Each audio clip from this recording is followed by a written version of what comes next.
Boa tarde, gente. Meu nome é professora Flávia do Vale, Adriana do Vale, tá? Eu vou falar hoje sobre a origem da vida, aula do terceiro ano do ensino médio. Bom, o que essa aula abrange? Quais as habilidades que ela abrange? Ela vai interpretar as concepções religiosas e científicas para a origem da vida dos seres vivos, e ela vai estabelecer as relações entre as condições da Terra primitiva e a origem dos primeiros seres vivos. Então, a gente vai iniciar o assunto, tá? Como você acredita que a vida tenha começado no nosso planeta? Como é que você acredita que foram os primeiros seres vivos a habitarem o nosso planeta? Então, a gente começa com algumas teorias, com algumas hipóteses, tá? A hipótese levantada que a gente começa a falar é da Terra primitiva. Como que era essa Terra primitiva? Ela era igual ao nosso planeta de hoje?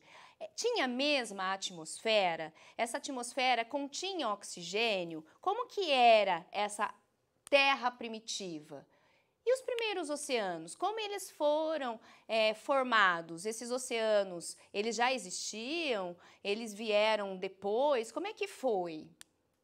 E os primeiros seres vivos? Quem foram? Como eram?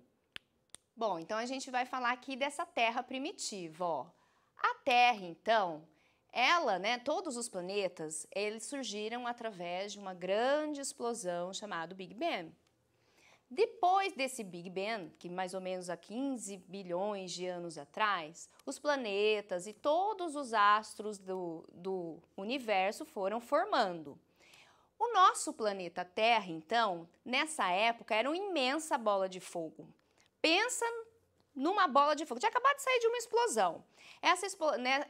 Essa nosso planeta, então, ele era muito quente, muito quente. Não tinha como habitar nada nele. Não tinha nada ali para servir ou dar origem a alguma coisa, vida, alguma coisa ali que possa originar algo, tá? Bom, depois de bilhões de anos ali, nosso planeta começou-se a se resfriar. Como que ele começou a se resfriar? A gente está vendo aqui nas imagens, nós tínhamos muitas erupções vulcânicas, muita ação de vulcões aí. Esses vulcões expelindo lava e ali tentando se resfriar. Então, o nosso planeta, na verdade, nessa época, era um mar de lava quente, impossível haver vida. Ali, então, nós temos essa representação artística do planeta Terra, no início da sua formação, em que a gente pode observar, então, a atividade intensa desses vulcões aí e quedas de meteoritos também, porque não existia uma atmosfera ainda para que protegesse o nosso planeta dos meteoritos. Então, era uma frequência de quedas de meteoros e de cometas também. E os cometas, eles são formados de água, vapor d'água. Quando passam lá próximo ao Sol, então deixam aquela cauda, de vapor de água. E aí, esse vapor d'água foi ali caindo também no nosso planeta. Tá? Então, a primeira hipótese aí de como foi surgindo água no nosso planeta foi exatamente isso, de vapor de água trazida pelos cometas. Vamos falar ali dos primeiros oceanos, olha. Então, como eu tinha dito, os cometas, então, foram passando ali próximos, os meteoritos também vinham trazendo moléculas de H2O, e aí, então, começou-se a ter ali as moléculas de água ali na atmosfera terrestre, nessa antiga atmosfera terrestre que era bem diferente da atual. Bom, aí, o que ocorreu? Não tinha como ter água líquida ainda, porque a Terra, nosso planeta, era muito quente. Então, não havia água líquida. Nós tínhamos a água só em forma de vapor. Então, a nossa atmosfera era só vapor d'água e nós tínhamos muito metano, nós tínhamos muita amônia, nós tínhamos enxofre por causa das erupções vulcânicas, nós tínhamos também nitrogênio, não tinha oxigênio. E tínhamos também gás carbônico, que eram os gases da época dessa primeira atmosfera aí. Então, se a gente for analisar ali, o nosso planeta ele teve 3 histórias de atmosfera. Essa primeira, depois então ele foi melhorando e aí foi aumentando o nível de oxigênio, só que só depois que apareceram os seres que começaram a produzir o oxigênio da atmosfera, que então mudou-se e chegou à atmosfera atual. Então, nessa atmosfera de antigamente não existia oxigênio, tá? E como existia muito vapor d'água nessa atmosfera aqui, existiam-se muitas tempestades. Então, aí sim começou a cair água líquida.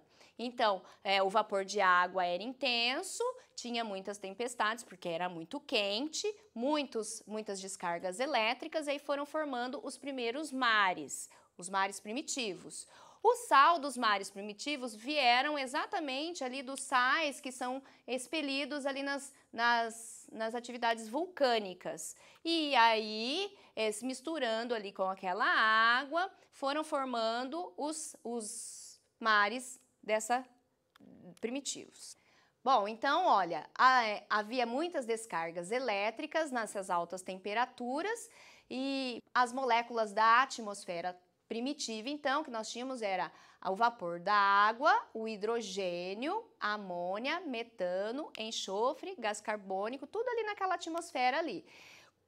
Então, a junção, a união dessas descargas elétricas, dessas moléculas que estavam na atmosfera, a gente fala, né, essa ideia, essa hipótese de Oparin-Haldane, diz que esses mares primitivos, eles foram como se fossem uma sopa primordial, cheia de nutrientes ali, né, cheia de moléculas orgânicas. Essas moléculas orgânicas, então, elas foram se aglomerando, se juntando e formando aminoácidos. Esses aminoácidos, então, o conjunto desses aminoácidos ali foram formando proteínas e essas proteínas, os coacervados. A gente chama de coacervado, a gente separa o coacervado de proteína porque os coacervados já tinham ali uma membrana separando, então, de outras proteínas e outros aminoácidos que também se encontravam naquele ambiente ali.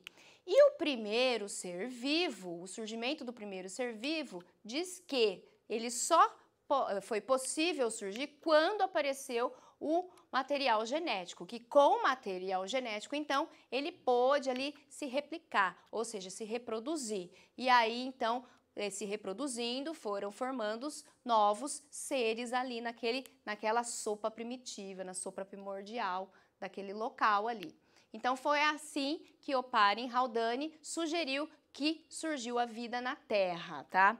Então, o primeiro ser vivo, ele seria unicelular, formado e composto por uma única célula e bem primitivo, sem núcleo envolvendo ali o material genético. Então, a gente pode assemelhar ali com uma bactéria e seria ser heterotrófico, ou seja, aquele ser que ele vai em busca de alimento e não vai produzir fotossíntese, porque não tinha ainda o oxigênio nessa atmosfera terrestre ali.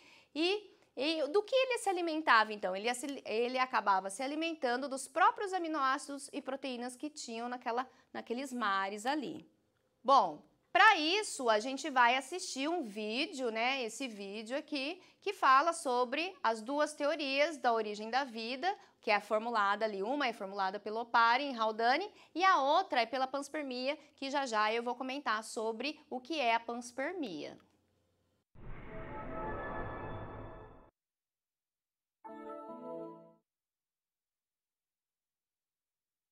Acredita-se que, no início da formação da Terra, a temperatura era muito elevada e os vulcões expeliam diversas substâncias na atmosfera.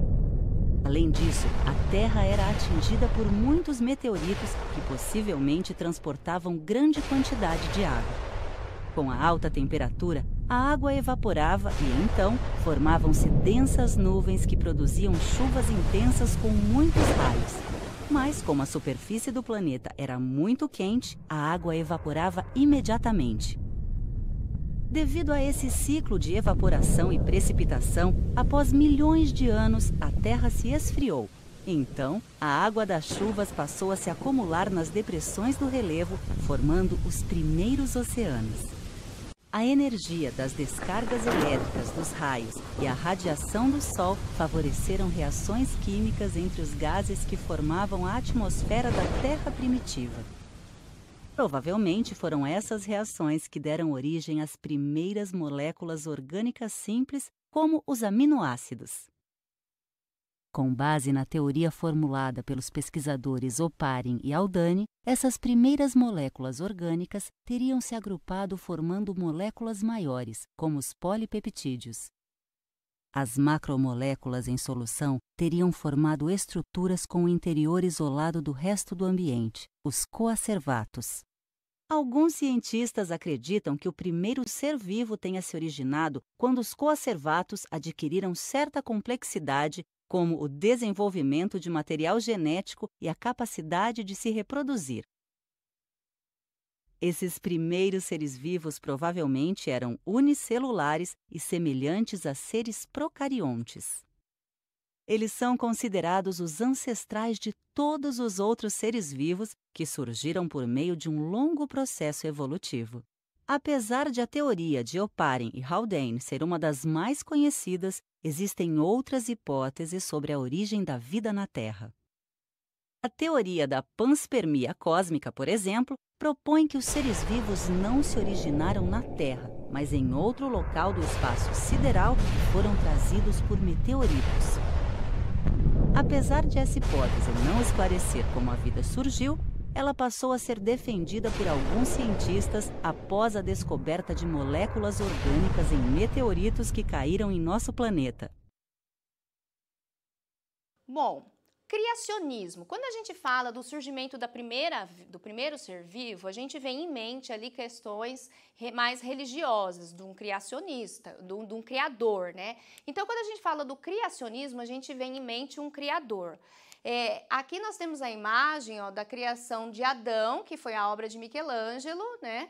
E então, toda vez que a gente fala e pensa na origem da vida, logo vem em mente ali de um criador. Outras teorias, então, a panspermia.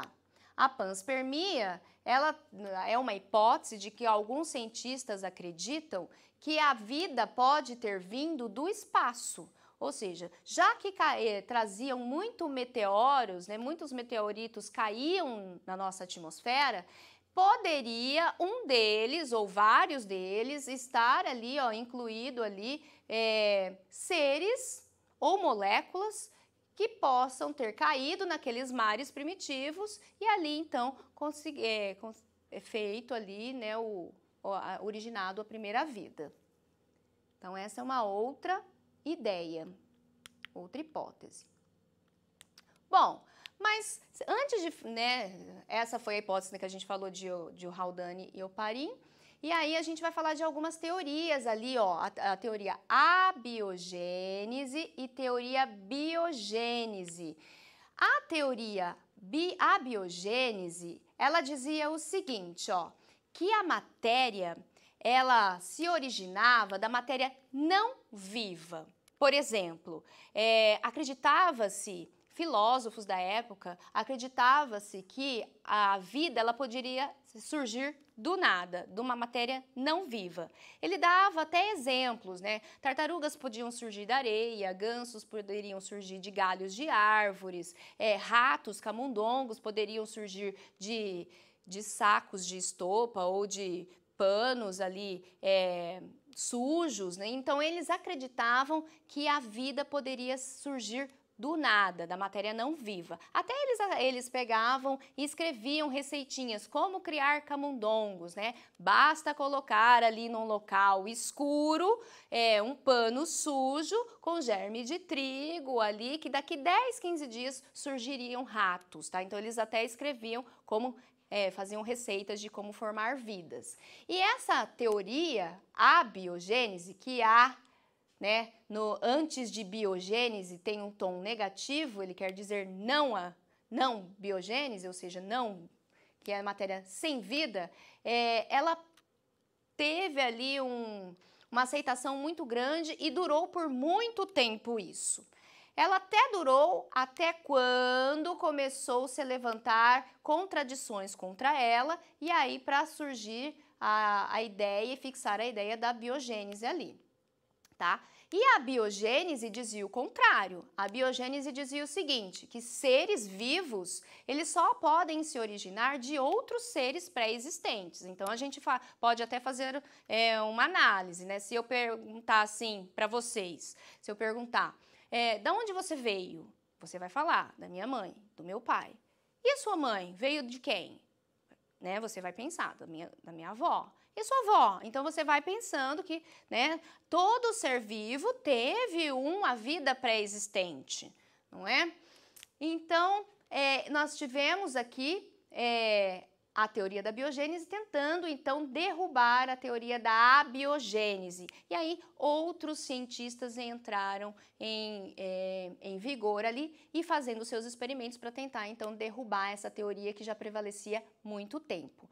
Um deles, então, foi Francesco Redi e, por fim, quem acabou derrubando mesmo foi Pasteur, que aí eu vou contar a história agora. A teoria abiogênese versus biogênese. O experimento de Redi, então. Francesco Redi era um italiano e ele fez o seguinte experimento. Dizia-se, então, quem acreditava na teoria da biogênese, dizia o seguinte, dizia que os seres vivos, principalmente as moscas, larvas, as larvas principalmente, nasciam ali da carne. Então, eles diziam que a carne poderia criar larvas. Aí o Francesco Redi fez o seguinte, ele pegou 2 frascos, colocou pedaços de carne nos 2 frascos, um ele tapou com gaze e o outro ele deixou aberto. Aí o que ele percebeu? Ele percebeu que com aquele que estava aberto, as moscas elas vinham, entravam e voltavam. Vinham, entravam, sentavam naquela carne e voltavam. Depois de alguns dias, larvas apareciam nesse pedaço de carne aqui. No frasco que estava, então, tapado, né, que estava ali com um pedaço de gás ali, o que ele percebia? Que as moscas até chegavam até essa gás e ficavam ali, ou seja, elas tinham sido impedidas de entrar no frasco, mas elas ficavam ali em cima do frasco, naquele local. Logo, alguns dias depois, o que aconteceu? Larvas apareceram ali em cima dessa gaze. Redi, então, concluiu o seguinte, que as larvas, elas vinham das moscas, as moscas botavam ovos na carne, e não que a carne criava-se larvas. As larvas, elas vinham das moscas, dos ovos das moscas. Mas, mesmo assim, o pessoal, né, da época que acreditava na biogênese não acreditou muito nessa hipótese, porque ali ainda existiam micro-organismos que ainda estavam se conhecendo. Então, eles disseram o seguinte, tudo bem, as larvas até podem vir das moscas, mas e os micro-organismos? É a carne que faz gerar os micro-organismos. Então, foi essa a ideia e ainda a biogênese ficou ali em questão. Então, Redi não conseguiu derrubar a biogênese. Bom, foi quando, então, o inglês Needham, tentando provar ainda a biogênese, diz o seguinte, ele fez um outro experimento. Needham, ele defendia, então, a biogênese. Ele pegou frascos de substâncias nutritivas com vida, ou seja, essa substância podia ser um caldo de carne, já que eles falavam muito da carne, né, que é a carne que ia gerar vida. Então, ele pegou ali um suco dessa carne, um caldo dessa carne, e aí ele foi aquecer esse suco, ferver esse suco. Só que ele não ferveu assim numa temperatura muito alta. ele lá esquentou tudo e deixou esfriar esse frasco com o caldo e depois de uns dias esse caldo encheu de novo de micro-organismos, mostrando que os micro-organismos nasciam do caldo da carne. E por que ele ferveu? Porque na época dizia que a fervura poderia matar esses micro-organismos. Então ele aqueceu, mas não numa temperatura tão alta, na qual poderia matar. Ele até matou aqueles micro-organismos ali, né? Mas ele acabou concluindo depois que surgiu novamente os micro-organismos ali naquele caldo, que esse caldo tinha feito com que surgisse vida ali dentro. Bom, Spallanzani, outro italiano, ele defendia a biogênese. E aí ele fez uma experiência bem semelhante ao do Needham, tá? Ele pegou os mesmos frascos, o mesmo caldo nutritivo, colocou ali e ele ferveu numa temperatura maior, mas com uma diferença. Ele arrolhou, ele tapou esses frascos. Depois ele acabou destampando o frasco e mesmo assim não surgiu micro-organismos. Aí os apoiadores da biogênese disseram o seguinte: mas você impediu que o ar entrasse aqui na hora, por isso que não houve ali o desenvolvimento de micro-organismos. Por isso que o caldo nutritivo não desenvolveu vida. Você impediu que o ar entrasse, porque eles acreditavam no seguinte, que os apoiadores da biogênese, eles acreditavam que existia um princípio ativo. Esse princípio ativo, ele ajudava, então, a matéria não viva a originar vida. E aí, então, eles diziam, nesse caso aqui do experimento, que esse princípio ativo seria o ar. Que o ar, então, foi impedido quando ele arrolhou ali e não fez com que esse caldo aqui surgissem os micro-organismos, então, tá? Então, por isso que o Spallanzani não conseguiu derrubar os apoiadores da biogênese e a biogênese ainda continuou prevalecendo, então, por causa disso. Ele não conseguiu explicar. Aí, então, veio o Pasteur. Pasteur era um francês. Pasteur fez mais ou menos o mesmo experimento, só que ele modificou algumas coisas. Ele pegou ali o frasco, colocou o caldo nutritivo da carne, só que ao invés de arrolhar, de tampar, ele fez do frasco um pescoço, olha, parecido com um pescoço de ganso, um pescoço curvo. E ele deixou aberto, porque se o problema era arrolhar, tinha que o ar entrar, então ele pensou que se ele curvasse ali esse frasco, o ar poderia entrar ali dentro à vontade. Então, se o princípio ativo tivesse no ar, ele poderia entrar em contato com essa mistura aqui de moléculas ali da carne toda, ali do caldo nutritivo, que vamos ver se iria realmente formar vida esse caldo. Então, ele ferveu esse caldo, deixou ele ali por algum tempo e ele percebeu que sem vida, não tinha nada ali, não tinha micro-organismos nenhum. Quando ele quebrou o frasco, então, aí surgiu vida naquele caldo nutritivo, né? Comprovando, então, a biogênese. E como que ele comprovou se depois surgiu a vida aqui? Bom, ele pegou e teve a seguinte conclusão. Ele disse que o ar, os micro-organismos estavam presentes no ar. Não é que o ar tinha o princípio ativo, que junto ali com o caldo nutritivo fazia gerar vida. O ar, ele trazia esses micro-organismos. Esses micro-organismos, então, olha, eles entravam aqui pelo orifício ali do gargalo, do curvo, e ficavam retidos aqui nessa curva. Eles não conseguiam chegar até o caldo. Então, eles ficavam retidos ali, parados ali. Quando, então, quebrado este frasco, eles iam para este caldo e encontravam alimento. Encontrando o alimento nesse caldo, então, eles acabavam se proliferando, se reproduzindo e ficando ali cheio, esse caldo cheio de micro-organismos, de bactérias, de fungos presentes naquele local ali, tá? Então, foi assim que o Pasteur conseguiu derrubar a teoria da abiogênese, então, e aí prevaleceu a teoria biogênese que é aceita até hoje. Então, a gente vai voltar a falar daquela teoria da evolução molecular lá do Oparin e do Haldane.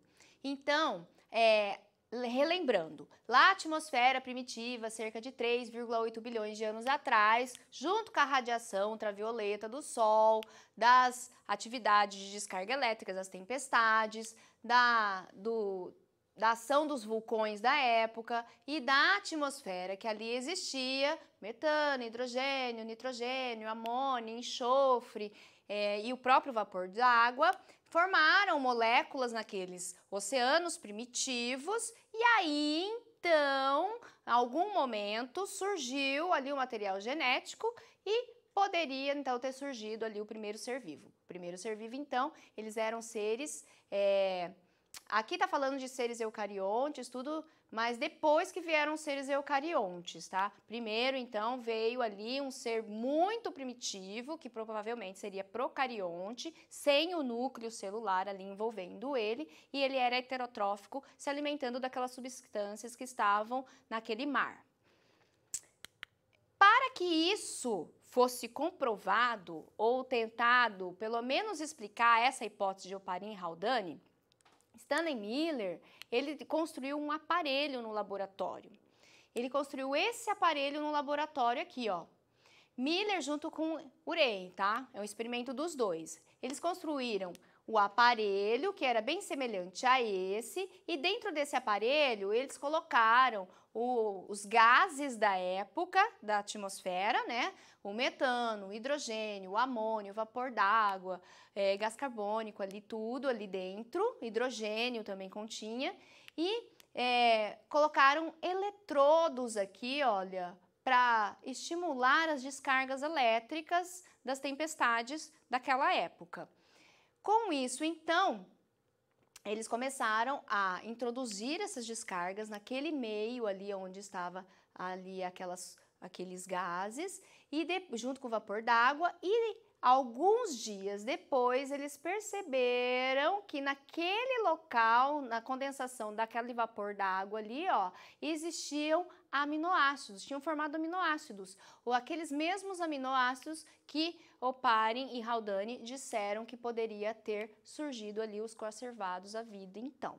Então, o experimento de Miller acabou ali comprovando que essa hipótese poderia ser verdadeira e que é o que a ciência acredita até hoje. Aqui nós temos um vídeo também que vai mostrar então como foi feito o experimento do Miller, reforçando então essa hipótese aí do Haldane e do Oparin.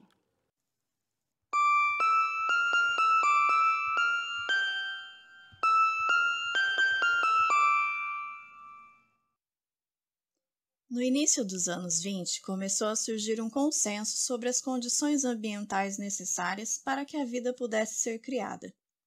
De forma independente, 2 cientistas propuseram mais ou menos o mesmo cenário. Eles eram o soviético Oparin e o bioquímico britânico Haldane. Uma vez que a matéria vivente e não vivente não são fundamentalmente diferentes, permitiram-se considerar de que a vida possa ter surgido a partir de matérias não viventes.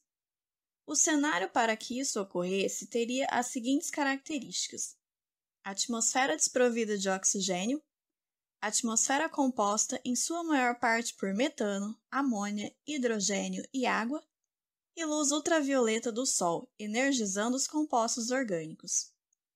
Esse cenário teria permitido a evolução dos compostos orgânicos quimicamente, que seriam levados ao oceano em blocos e começariam a aumentar, de maneira a compor uma sopa orgânica, onde todo tipo de reação orgânica fosse possível. Em 1952, o estudante da Universidade de Chicago, Stanley Miller, decidiu colocar à prova a ideia de Oparin e Haldane, construindo um experimento que simulasse as condições da Terra primitiva.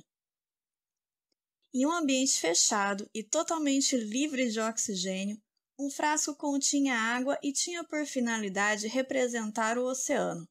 Era aquecido para simular as altas temperaturas e umidade da época.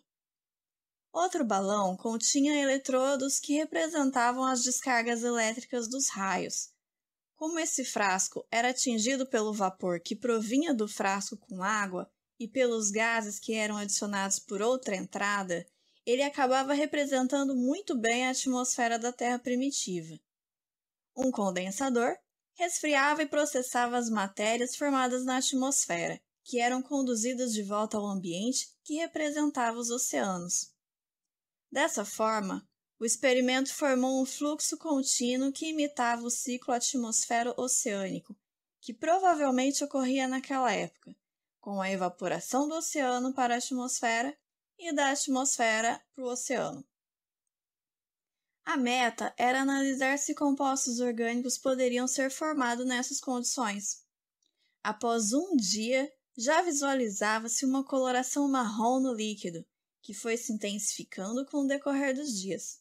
Ao fim de 5 dias, Miller resolveu analisar o caldo que representava o oceano, e, para surpresa de todos, foram encontrados 2 aminoácidos simples, a glicina e a alanina. Em 1953, o ensaio de Miller foi publicado no Journal Science, e também uma nota em destaque no New York Times, chamando a atenção de toda a comunidade científica e modificando os paradigmas de até então sobre o surgimento da vida. Para finalizar, então, ali, olha, origem da vida.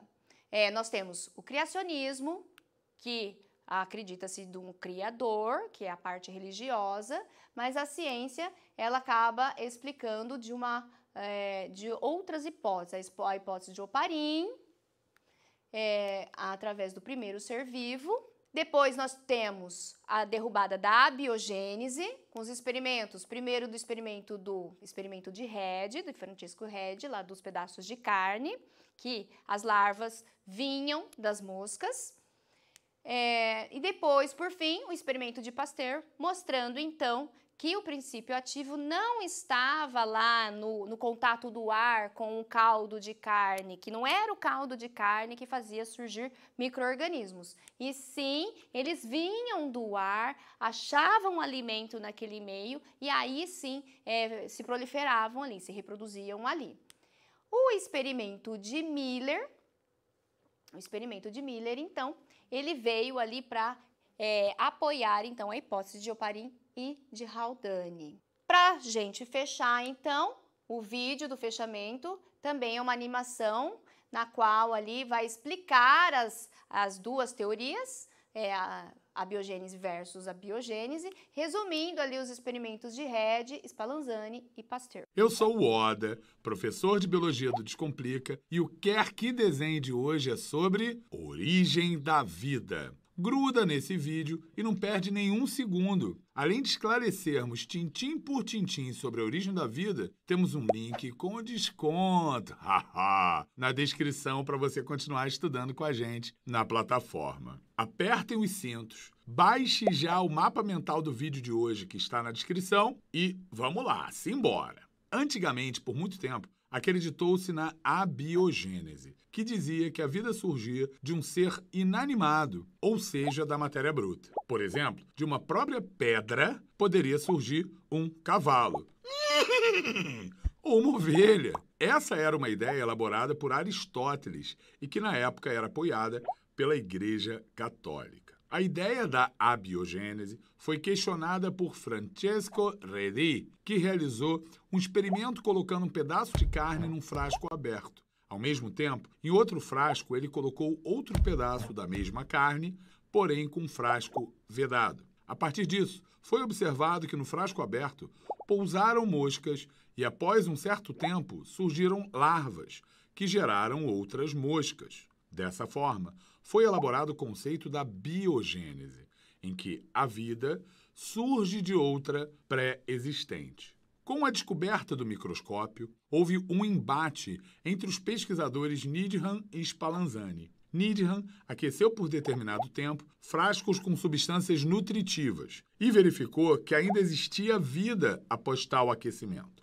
Já Spallanzani, defendendo a biogênese, realizou a mesma prática, só que aqueceu seus frascos por mais tempo. E, ao final, observou que não havia mais vida após o aquecimento. Needham, que acreditava na abiogênese, não aceitou os experimentos de Spallanzani. O embate entre os dois continuou até o experimento de Pasteur, em 1862. Pasteur reuniu os cientistas da época, ferveu um caldo nutritivo num frasco com gargalo em formato de pescoço de cisne e comprovou que, após ferver o caldo, não havia mais vida no frasco. O caldo só voltaria a ficar contaminado com seres vivos caso o gargalo fosse inclinado ou quebrado. E dessa forma ficou comprovada a biogênese.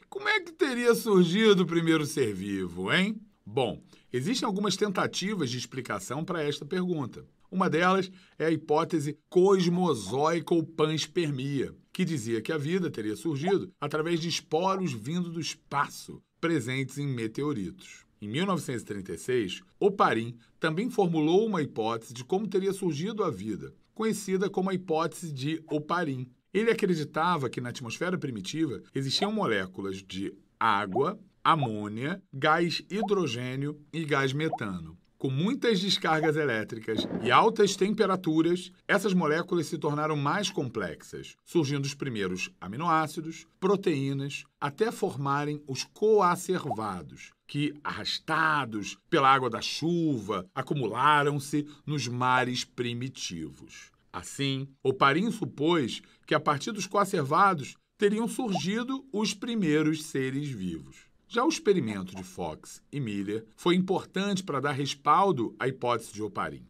pois eles colocaram os componentes anteriormente ditos da atmosfera primitiva em uma câmara, onde simularam as descargas elétricas e, dessa forma, chegaram até a formação de aminoácidos. Até hoje, não se sabe de fato como surgiu a vida, mas uma das hipóteses é a heterotrófica, na qual o primeiro ser vivo seria unicelular, procarionte, anaeróbico e heterotrófico fermentador. De acordo com outros cientistas, os primeiros seres deveriam ter sido autotróficos quimiosintetizantes, produzindo o alimento a partir da energia química oriunda da oxidação de rochas. Vamos então aqui falar da reflexão, então. Um ser vivo pode nascer da matéria não viva? Como a gente viu ali, a teoria abiogênese ali, ela dizia então que a vida poderia originar da matéria não viva. Porém, se a gente for analisar as hipóteses de Oparin e Haldane, naquele momento, naquele local, naquela atmosfera, foi sim possível surgir vida da matéria não viva, tá? Naquela sopa primordial, o aglomerado de aminoácidos formando proteínas e ali os coacervados e até então aparecer ali o material genético para que ele possa então se multiplicar. Então sim, a gente pode dizer que o ser vivo pode ter nascido da matéria não viva. E aí depois ele passou-se a ter seres pré-existentes. Então vamos lá, continuando. Segundo as hipóteses estudadas, como a Terra primitiva auxiliou na formação dos primeiros seres vivos. Então, agora, depois de visto a aula, a gente consegue colocar aí, né, falar como que a Terra auxiliou, então. Então, a nossa Terra, o nosso planeta, ele auxiliou ali na formação dos seres vivos, naquela composição que ela tinha naquela época, da radiação solar, das descargas elétricas, do vapor d'água, das tempestades, daqueles gases que continham a atmosfera, e ali formando, então, aquela sopa primordial nos oceanos, aglomerações de aminoácidos, proteínas, até formar, então, os coacervados, e aí, sim, o primeiro ser vivo. E aí eu quero agradecer, então, o pessoal da Dero de Ourinhos, né? A minha escola, que eu estou representando aqui, doutora Ari Correia, aos meus alunos que também vão estar aí assistindo a minha aula e me apoiaram, né? E agradecer a minha família, minha filha, meu marido, que também me apoiaram nessa nova jornada. Até a próxima.